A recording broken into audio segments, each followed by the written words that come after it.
Hello, everybody, and welcome to the Pink Table Talk. How are you all doing today? It's so good to see you guys. We are back with more episodes, more seasons right here on Hope TV, and I'm your host, Laria Reed. So grateful to have you all with us today because we've got a great topic, a serious topic that a lot of us don't talk about because it's kind of a touchy subject, but at the same time, women go through this, and I believe that we're going to be a blessing to someone. So today we're talking about coping with infant loss, coping with infant loss.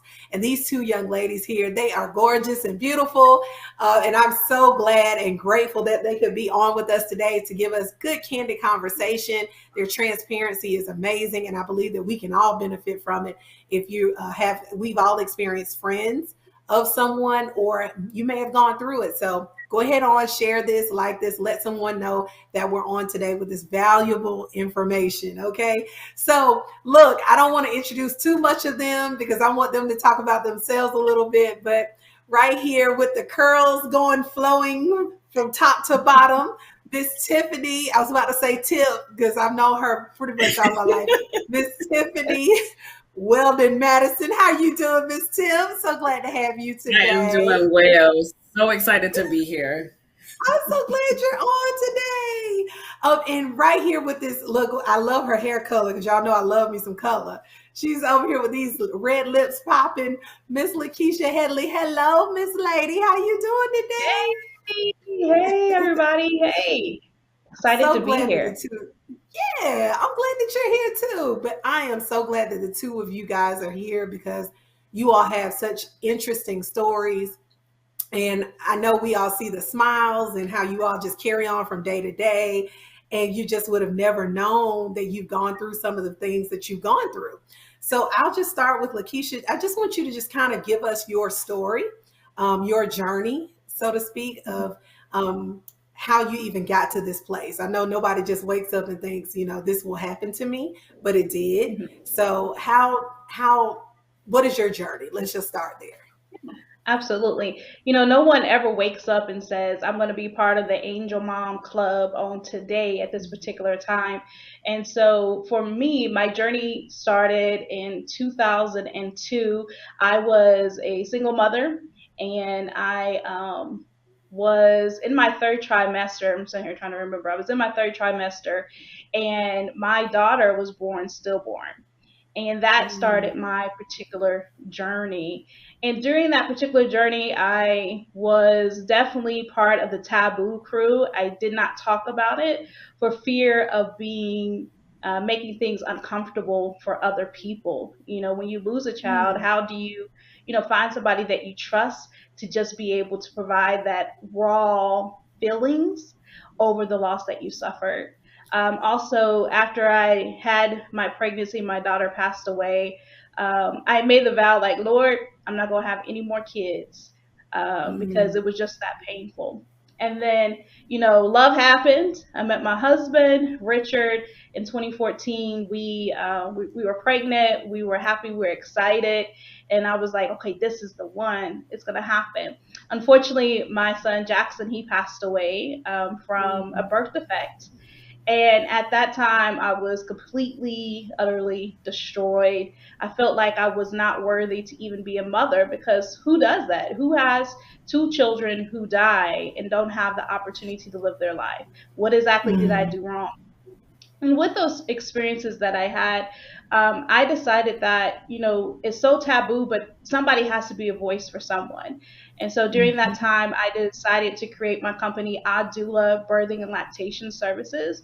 And we support mothers who have given birth at any part of their pregnancy. It doesn't matter if you're 7 weeks, 30 weeks, if it's a Mm. living birth, or if it's your child is passing. So that was part of my process of healing.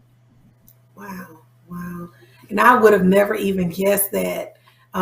Just seeing you at church and you're always so friendly and hey, how are you doing? And modest and calm and quiet and laid back.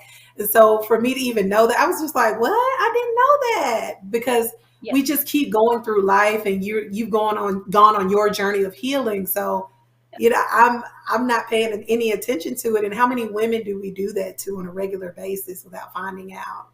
you know, Yeah, receiving. absolutely. Most women, they have their face at home because you didn't see me when I was at home in the middle of the night crying in the shower because I didn't want my husband to hear me.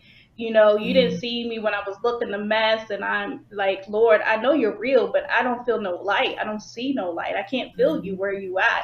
So you're crying, depression, all those different things. But then when I go outside, even talking to my mom, my face is like, whoop, let me put this face on right now. I don't know if you've seen the Mhm. commercial for depression where they have the little stick with the different faces.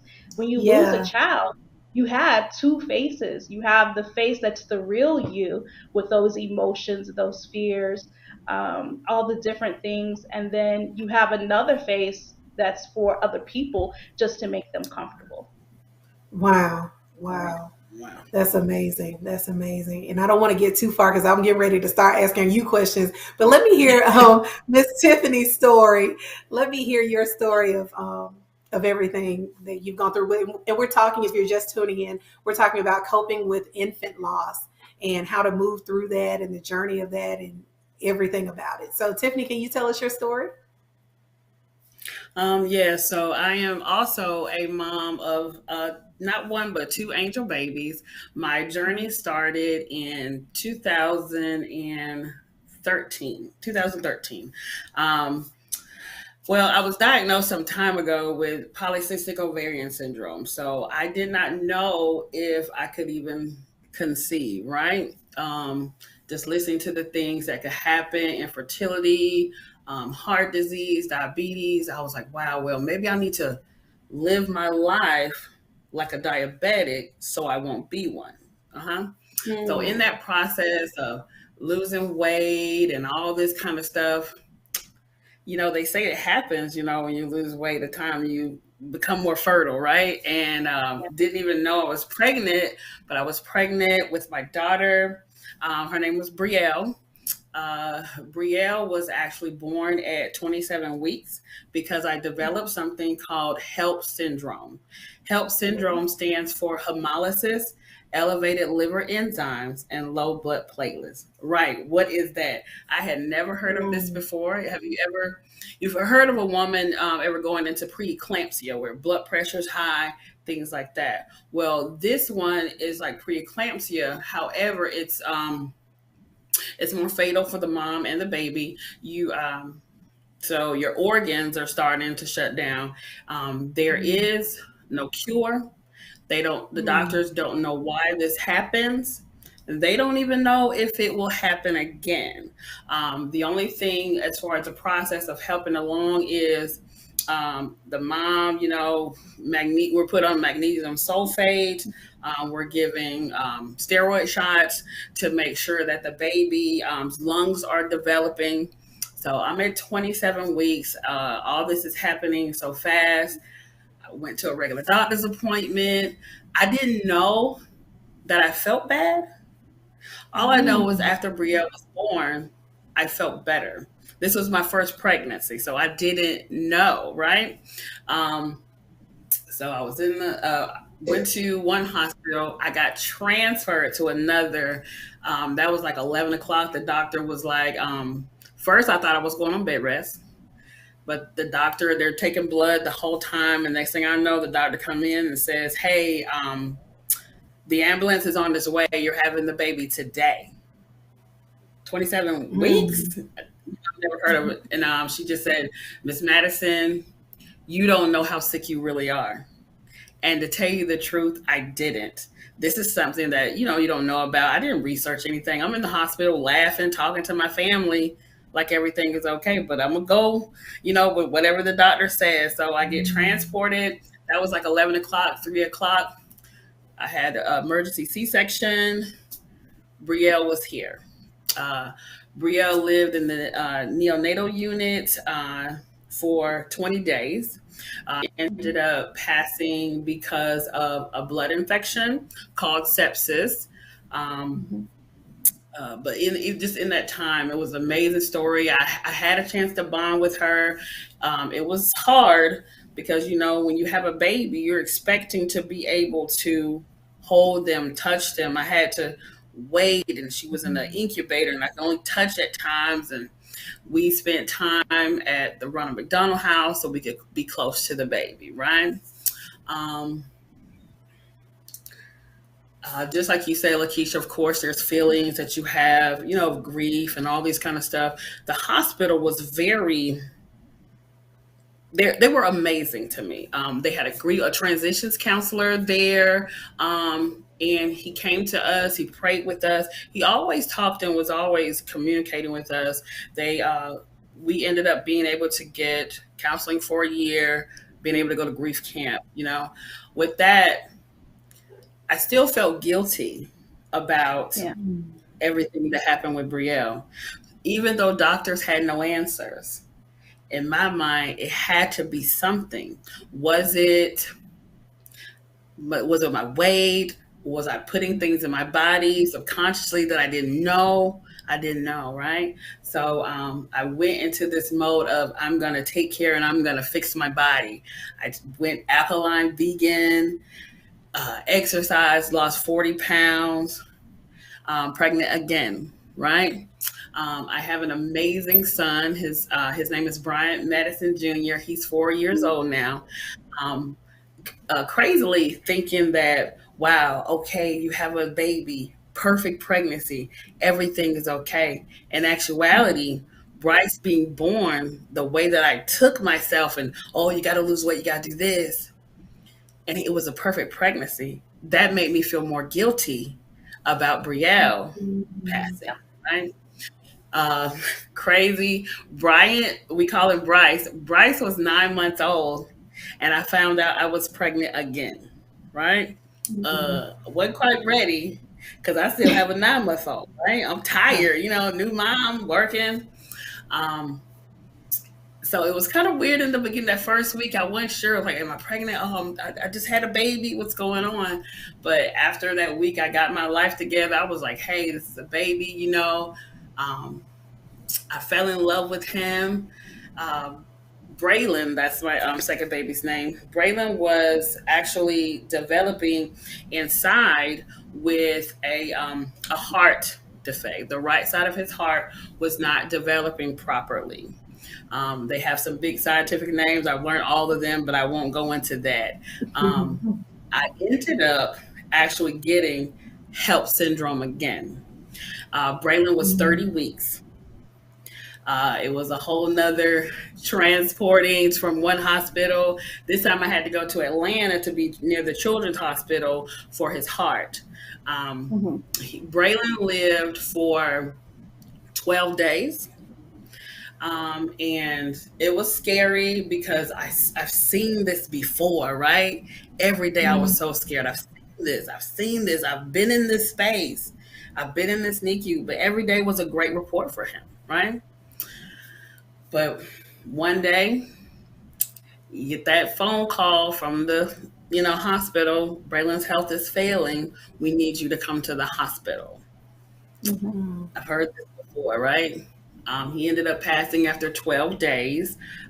It wasn't anything to do with his heart. At the time, I didn't want to go into it with people. And I told him, oh, his heart just stopped, right? But he really ended up passing from something called necrotizing enterocolitis. And some people will cut it short for NEC. Basically, what happens is the gut dies, right? And they just, it goes throughout the body and they pass. So that's my journey. And it wasn't actually until Braylon was born, I had the same thing with him, but I felt like I was healthier, right? I wasn't able to forgive myself until he came, because I was like, wow, well, maybe this really wasn't my fault. Of course, you go through the whole stage. I was listening to you, Lakeisha. It was all the stories you tell, because my thing is I wanted to be strong. God had taken care of me. I'm a Christian. I'm not going to let this break me. But holding those things in, you really are almost like you're dying inside. And of course, for people, you are the strong one. But of course, like you said, no one saw me laying in the bed for 3 days. No one saw me crying on the floor thinking about how sick my babies were, right? And those things that you don't show people, you keep that at home and you keep that inside, right? So that's my experience with my two, angel babies, Braylon Yeah. and Brielle. Yeah. Wow. And Tiffany, Wow. I just wanted to commend you for your strength. And I know it's like we don't want to be strong. That's the last thing that we want Right. to do is be strong. We want to be able to show that weakness. And I'm glad that you were able to give yourself some grace, you know, Yes. in your experience, because that is part of the healing process. And one of the things that you mentioned that I really appreciate is the fact that when you get pregnant again, you also have all of those worries in your mind. And you really can't enjoy that pregnancy because you're sitting here waiting. Well, Mm. what if this happens again? What Right. if happen? What if I don't get to the hospital in time? What if I develop HELP syndrome again? What is the process? What's going to happen again? And then when we are like, oh, I have a healthy pregnancy, everything is going to be good. I did what I was supposed to. But in reality, even though we did what we were supposed to, we did what we knew the first time around. Right. And so it's still Right. not our fault. So great job. I love Yeah, how both of you you. praise Look, while God she's for coming that. in, I want to commend both of you because, like I said, I don't know what you all did to get to where you are now. And that's kind of something that I want to talk about really quickly. And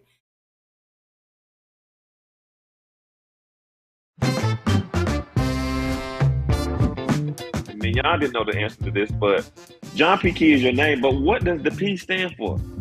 The P actually stands for Prince. Dr. Scott and Brian Scott, years ago when I signed my first deal, they ran with it and started the Prince of Gospel, but that's where it came from. Lizzie and John named me John Prince Key.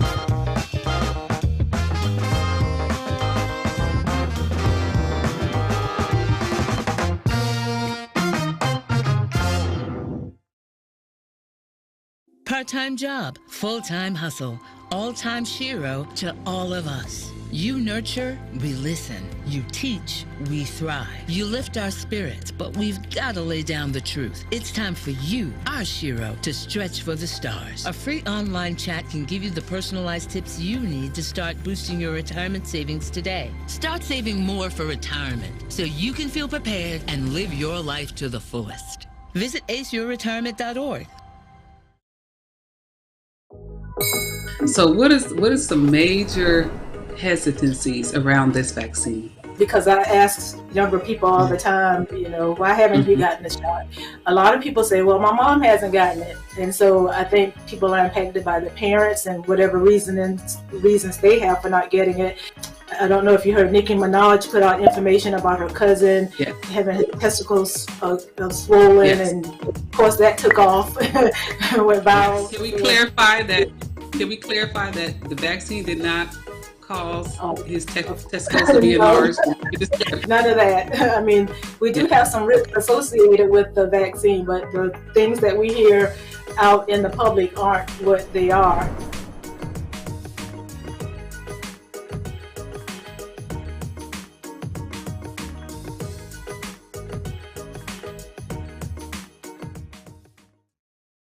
I want to speak really quickly. I know you both mentioned the guilt of everything. What helped you and what tools did you use? Or was it a scripture? Was it a conversation? What was it that assisted you in? And I know we're real big advocates for counseling.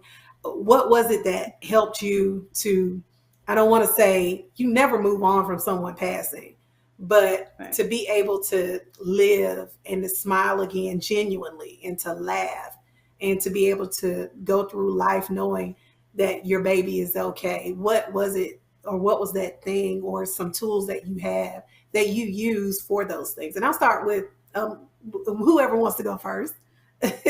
Whoever's got it in their mind.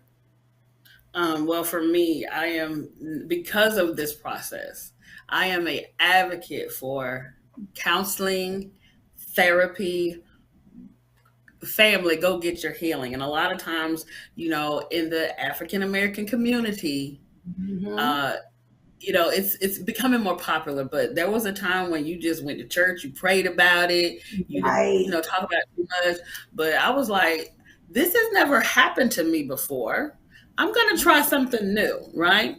Like I said, the transitions counselor, they gave us grief counseling for up to a year. And they also offered us a retreat at a grief camp. And we got to go 2 years after each death. And it was amazing. Like, they gave me tools. Like, things happen to you in life, right? That we don't necessarily have the tools to navigate through. And one of those things is grief. Grief is the journey of living life after you suffered a loss. What does life look like after you've lost your loved one? How do you keep going, right? That's the whole grief journey. One thing that counseling gave me was vocabulary. A lot of times we used to say, oh, she passed away. Oh, let's talk about what it is. Because, using words passed away, sometimes we say it because it eases the sting of death. I had to go back and tell my children. I had to go pat my students. I had to go tell my family, church members, my baby died, right?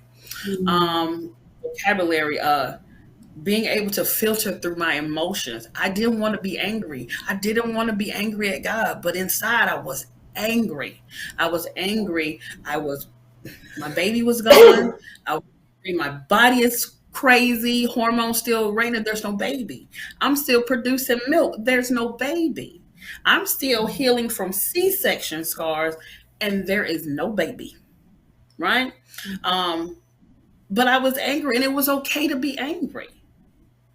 I didn't know it was okay to be angry because I didn't want, you watch movies, people get mad at God for something like that. I didn't want to be mad at God because he saved my life, because all those times I could have died, right? And he kept me, right? The guilt was horrible. It always stayed with me. I didn't get free until, even though people say it wasn't your fault, in my head, you don't know that. We don't know. When the doctors give you no answer, what are you supposed to do? I called Braylon my king of hearts. He healed my heart. He made me feel the guilt was gone after him, right? And it wasn't until going to therapy, talking, realizing what kind of person I am now. There was a time where I didn't want to be alone. I didn't want to be alone with my thoughts. I didn't want to be alone with those sad days. So I would do everything. I would stay at work as long as I could, not go home as long as I could, hate it. When people went back to work and you're still on maternity leave and there's no baby, right? I just found projects and people to consume my time. And even then, you're vulnerable when you're grieving. So sometimes people come into your life and you consume yourself with projects. And now you're overwhelmed and grieving. So I had a grief counseling, grief therapy, grief camp was amazing for me. Wow. Thank you for that. Thank you, Tiffany. And what about you, Lakeisha? What tools? For me, I didn't have any tools whatsoever. My experience at the hospital was, especially with my daughter Shemaya, it was not great at all. The nurse was like, there's no way that you're ready to have your baby, because I'm like, I have to push. I am ready to push. And she's like, honey, you just got here. There's no way you're not ready. So not only was I dealing with the trauma of losing a child, I was dealing with the traumatic birth experience and feeling as though I was less than nothing. One, because I'm a young, single African-American woman. The baby's father is not in the picture. And now I've been told that my child didn't have a heartbeat and labor just started. And the nurse is like, it's not time yet. And then it was time. And she's like, oh, yep, you're ready. And even the doctor, after he had came in, he had no words.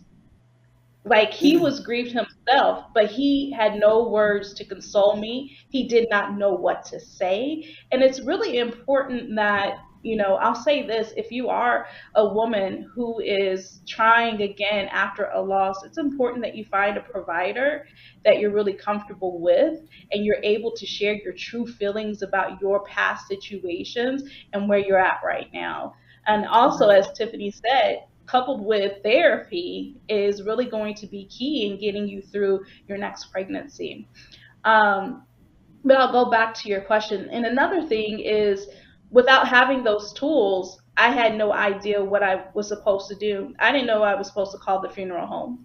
I didn't know I was supposed to make arrangements for my child because I Wow. didn't know of any options. Because of that, my child is somewhere that I'm not knowledgeable of. I just know that she's in a cemetery somewhere in the city and state, because I wasn't aware of the options. And so the year after that, I didn't have therapy. There wasn't any grief counselors available. Chaplain didn't come talk to me. I couldn't talk to my family, because they were just like, life goes on. You got to get over it. At least you can have another kid. And let me tell you, those words are not helpful Girl, at all to someone who's grieving. You would never say that to someone who just lost their No. sister, or someone who just lost their mom, or someone who lost their pet.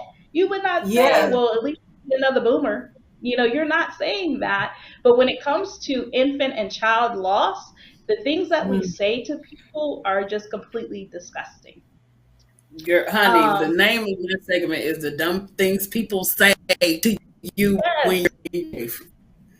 yes, absolutely. Like, thank God that I'm saved, because I could have definitely been doing some violence, okay, on how people were treating Yes. me and the things that they were saying that were so inconsiderate. And the fact of the Yeah. matter is, when it comes to miscarriages, 1 to 4 women have suffered a miscarriage. So it's like, Right. if we're in a room of 10 women, 2 of those women have had a miscarriage, one has suffered stillborn, and another one has lost a child in the first year. So the fact that we're so insensitive to the needs of those Yes. who are grieving is just absolutely crazy. Um, and it took, even in 2014, I was still concerned, still grieving the loss of my daughter. I mean, this is years, it's like 12 years down the line. 2017, I got pregnant with my son, Rich III. And during that pregnancy, I realized that I had a problem. Like, I was having suicidal thoughts because I was saying to myself, Lord, I don't even know what to do as a mom. Being a mother, all I know is death. So I know what to do now if my child dies, but I don't even know what to do with a living child. Oh, And there, wow. I needed that support on, let's talk through your feelings. I needed that therapy. But again, taboo, African American community. I didn't even bring it up with my husband. But after Richie was born, that's when I was like, okay, I need to get some help. I Mm. really need to get some help. So therapy and Jesus are the two top things of what you need to do. They say speaking the word of the Lord is really important, and I did have scriptures that actually helped me through my process, because, like in Jeremiah 30 and 17, it talks about restoring health, healing the wounds, because they called you an outcast. I had a miscarriage. My child was born still, and I'm an outcast in the community. Lord, heal my cry, right? And then, Mm. Psalm 6 through 9, I'm groaning. My eyes are swollen from crying. They're red. My nose, I can't breathe because I'm so stuffy. And I have to tell iniquity, depart from me, because God has heard my cry. He is with me. And I have to constantly speak over myself to let the devil know, look, devil, look here, player, this is not your playground. This is That's the right. Lord's Mm, house, regardless yes. of what I'm going through. And so constantly speaking the word of God, going to therapy is what I depended on. And I'll be honest, I couldn't depend on the church. I Mm. couldn't depend on my pastor. I couldn't depend on the ministers. It was a time to where it was really make or break. Are you a true believer in the Lord and what he can do? What is your relationship? And so I thank the Lord, looking back now, that in those times I was able to develop a true relationship with him. in all of his glory to get me through the loss of my children.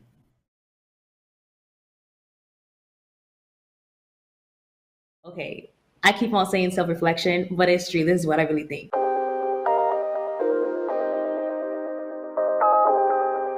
How do you recognize what you can do based off of what you want to do?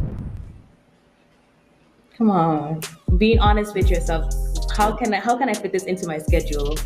I think it's really being honest with yourself, and if you're in a hierarchy kind of organization, being honest with the people that manage you and are over you.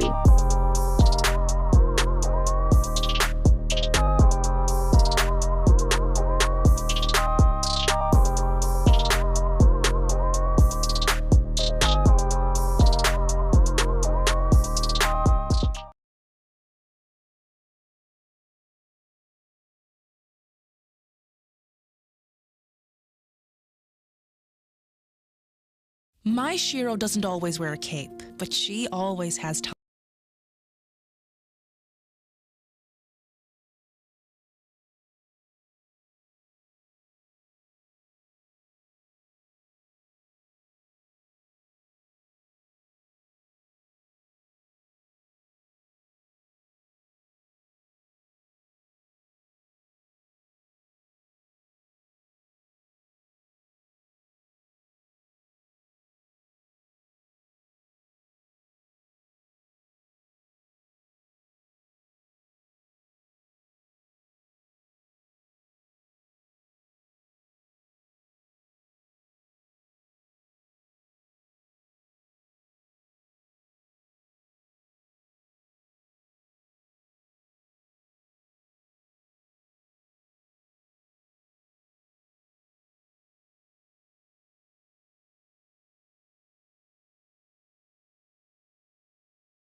Supposed to